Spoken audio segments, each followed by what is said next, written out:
Joining us now is Knesset Member Dr. Anat Berko from the Likud party, who's also an expert in counterterrorism. Thank you so much for joining us. Thank you. My pleasure, Natasha.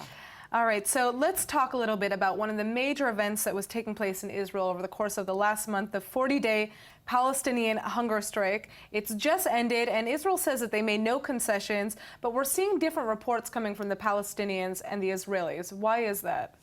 Because the Palestinians want to show that they win, but they didn't. You know, if we'll speak about the demands that those terrorists who are incarcerated in the Israeli jail, it was for air condition, more 10 channels on TV, and things that are ridiculous. Do you think that in Guantanamo terrorists have such a conditions that we see like that here in Israel? I have my experience, you know, a lot of my research was in the Israeli jail with sitting with terrorists, first-hand research, face-to-face with them, and they got the best food, and they can buy more things that in the canteen that even soldiers don't have such a variety of products to buy in their units. So the question is, why did this end now, though? The best healthcare. Many people that need healthcare, that for example, in the U.S. they pay for that such amount of money, so much money. Here they get it for free. Now the question is, why did this hunger strike end? We're hearing different reports about it. Israel still says that they didn't give any concessions.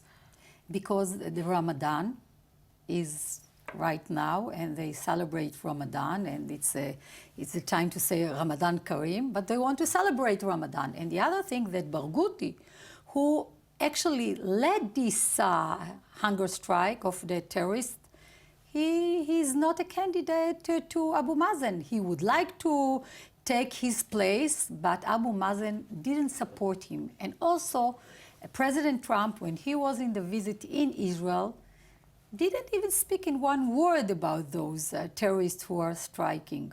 So now let's talk a little bit about the two-state solution. We just saw a huge protest here in Tel Aviv over the course of the weekend, held by the Israeli left. Now the big question here is, why is it so difficult for Israel to put together a joint coalition that combines both left and right forces? Because the left forgot that we need security, and we cannot put in the hands of Abu Mazen or Ismail Haniyeh of Hamas the security of our children. We withdrew from Gaza until the last inch. What we got? Missiles, targeting kindergartens, targeting civilians.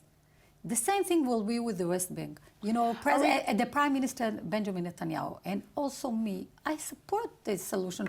Two-state solution, but Natasha, be precise, for two people. And the Palestinians do not want to say and to admit that it's one state for Palestinians, but the other state for the Jewish people. They want two-state solution, actually three-state solution just for Palestinians. They want the Islamic Emirate in Gaza Strip for Palestinians, Hamas ruling there. They want the West Bank for them, and they want the whole Israel that will be a state for all their citizens, and also after that an Arab state. But are we going to be able to see any type of peace deal made if we're not seeing, you know, our leaders on the left and the right come together and make concessions to one another? It's not between the left or the right. It's between the other side that need to give hands and to say, I would like to have peace. I see Abu Mazen, I mean, and I don't know if he has the ability to do so.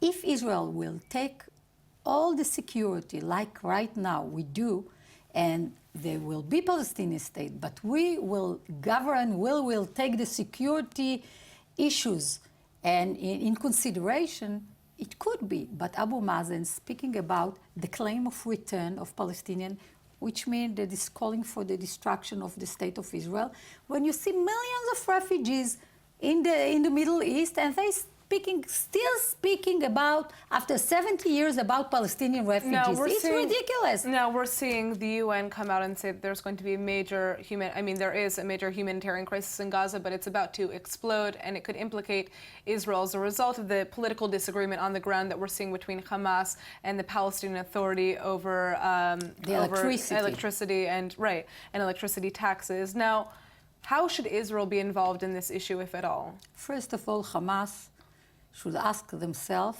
if they want to invest money in the tunnel or in weapon to target Israel and to just build their military forces, or to take care of their community, of their own people.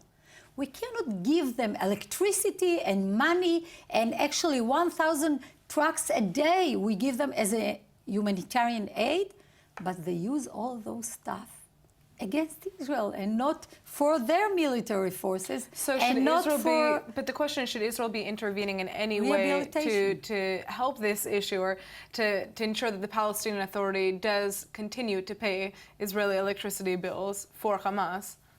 Actually, by saying that we wouldn't pay that, we wouldn't cover that, and the Hamas should, and the people in Gaza should ask Hamas, instead of putting the electricity in creating a weapon and tunnels, please give us the conditions to have dignity and life that can respect us.